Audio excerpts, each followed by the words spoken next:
The story starts with the main lead sitting in a carriage, thinking, "Oh, I must have dozed off. I can't believe I fell asleep at a time like this, no matter how tired I was. Oh, well, I guess there's nothing else I can do. It's possible that that's where I'll die today." 1 week earlier, Anna's father says no, but Anna, frustrated, replies, "Why don't you just send me off to live with beggars? This is abhorrent. How can you sell me to a low-born ignoramus? Haven't you heard the rumors about him, father?" Her father responds, "But you know as well as I do what would happen if we didn't obey an order from the king himself." The kingdom of Earlswald had been a land of abundance with fertile soil, but the late King Duke Eli, a lecherous and merciless tyrant, neglected his duty to his kingdom and instead lusted after every woman of the palace, including the wives and relatives of his vassals. As a result, the lands became barren, and the resentment of the people intensified. This eventually led to a violent uprising headed by the present King Caden. After fierce battles, the rebels succeeded in taking the castle and killed the king, Queen Cecil, and Crown Prince Eden. Caden, who had spearheaded the rebellion, became the new king of Earlswald. And to everyone's surprise, he ennobled a peasant knight to no less a rank than duke. That knight was Eli, the hero of the war. Eli was Caden's right-hand man in every sense. He was all over the battleground, fighting to protect Caden right by his side. He showed no mercy to the enemy, regardless of gender and age. His atrocious cruelty and overwhelming strength made people, enemies and allies alike, tremble in fear. Anna screamed, "What would happen? It'd be nothing more than losing some, and why am I the one to sacrifice? I'm not your only daughter." A girl standing behind Anna exclaimed, "Anna." Her father replied, "This isn't as simple as you think. As you know, our family stayed on the side of Duke III until the very end of the war. Now that Caden has taken power, it wouldn't have been strange at all had he decided to purge us all. But he kept us alive. If we disobey him now, our whole family will surely be wiped out. Besides, your sisters are not even 10 years old yet. I don't want to send you there, Anna. But I have no other choice. Please reconsider and accept your fate. Think of the future of our family as the eldest daughter." Anna wobbled at father. She slumped and said, "How can you do this to me? You're determined to send me to that crude monster, aren't you? What's so precious about this land, this stupid old castle? Aren't you supposed to save your daughter even if it costs you everything you have?" The father, rattled, shouted, "Enough, Anna." "Shut," then noticed a maid. "What, a maid? I didn't notice her come in. Later I should make sure her lips are sealed," Anna declared. "Father, I'd rather die than marry him. I'd die again and again if I had to." Suddenly, her father said, "All right. Don't do it then." Shocked, Anna asked, "Oh, really? Do you really mean that, father?" He responded, "Of course I do. I don't want my precious daughter marrying a lowly peasant either. Instead, we'll send this girl. Take her to the convent. Have her learn proper manners there for a week. And after that, we'll dress her up like you and send her off to Eli." Anna asked, "But my dear, won't that be too risky? What if he finds out?" Her father replied, "It'll be fine. We'll pretend that our daughter Anna has been stricken by a sudden serious illness.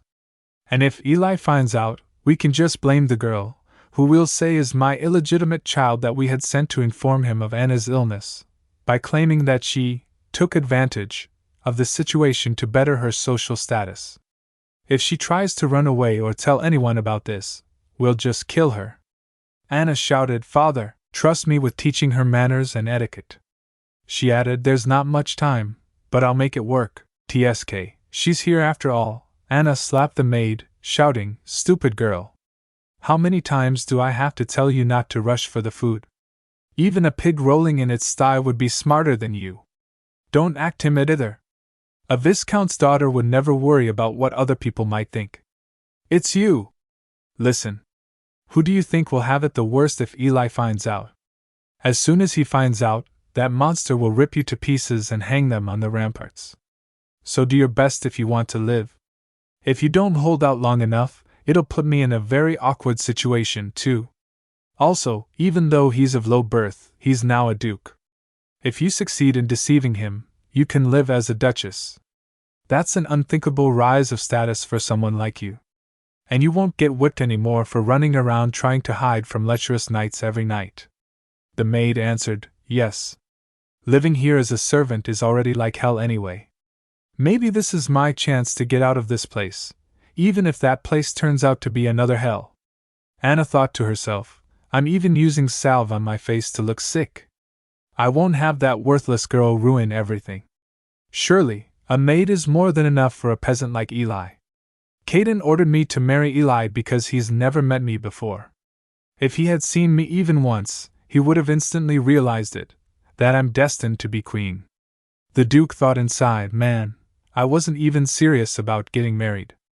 I should have known Caden would jump on the idea, a title, a dominion, and now a bride. He's really determined to tie me to this land.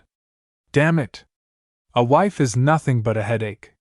Then the Duke said, we're here, miss?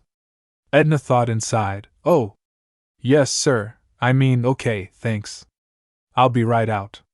Remember, getting out by yourself without being escorted is uncivilized. Just wait in the carriage. The Duke thought, why isn't she coming out? Wait, is she saying I should come and get her? Ha! Who does she think she is? Edna wondered, how long should I wait before I get out? Oh, there he is. The Duke thought, I didn't know she was this tall. I'm being punished for shooting my mouth off at the time. She seemed rather petite when I saw her before. Oh well, an order is an order. Then the Duke said I'd get married if it was with someone like Anna. Edna asked, oh yeah? The Duke replied, we'll have a simple wedding tomorrow. You must be tired from the trip. Take a bath first, and Edna said, a bath? The Duke assured her, yes. I'm sure the servants have it ready. Here, the lighted room on the left is yours. Edna said, get some rest. The Duke said, okay then. Edna thought as he left, he's leaving, a bath. Finally, the Duke, while sleeping, thought her scent, it was strange. The scent of a woman's body. The past 3 years I spent on the battleground.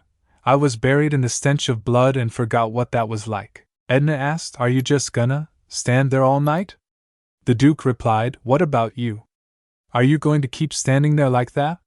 He added, oh no. I'm sorry, but I'm a lowly peasant with no regard for gentlemanly conduct. I have no intention of withdrawing from this room. So you'd better give in. Edna said, what do I do? The Duke said, and take your clothes off. Edna responded, you said the wedding was tomorrow? The Duke said, of course, I knew this was part of it. Since I was sent to be his wife, there'd be no escaping this kind of demand. Regardless of your past, you're now a duke. Edna asked, can't you wait just one day? The Duke said, the bridal night should be after the wedding. Edna protested, but this is too sudden. The Duke told her, please have some sense of decency. That's ridiculous. Edna said no. The Duke insisted, today, tomorrow, what difference does that make? Stop being headstrong. Edna said fearfully, no. The Duke commanded, disrobe. Edna pleaded, please. The Duke said, when I first saw you at the palace, I thought you were stunning. Edna asked, what? I saw you at the palace.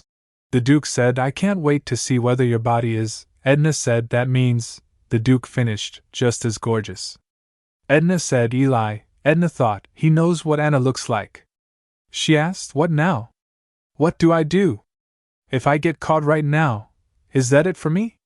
The Duke said, you know. Anna said, if by any chance Eli finds out, this is what you should say. I couldn't come because I came down with a virulent disease, and since all of my sisters were too young, there was no other choice but for you, an illegitimate child, to come. Rumors of me having gotten sick at the convent are already spreading, so there wouldn't be anything much Eli could do even if he told the king. I guess he'd probably take it out on you one way or another.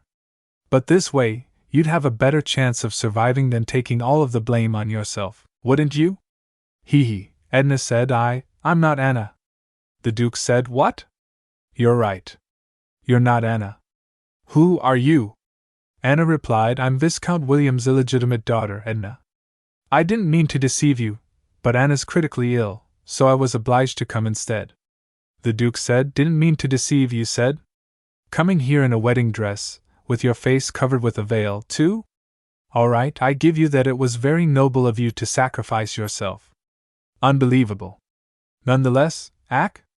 It was a terrible choice, Edna. I'm sure you've heard the rumors about me?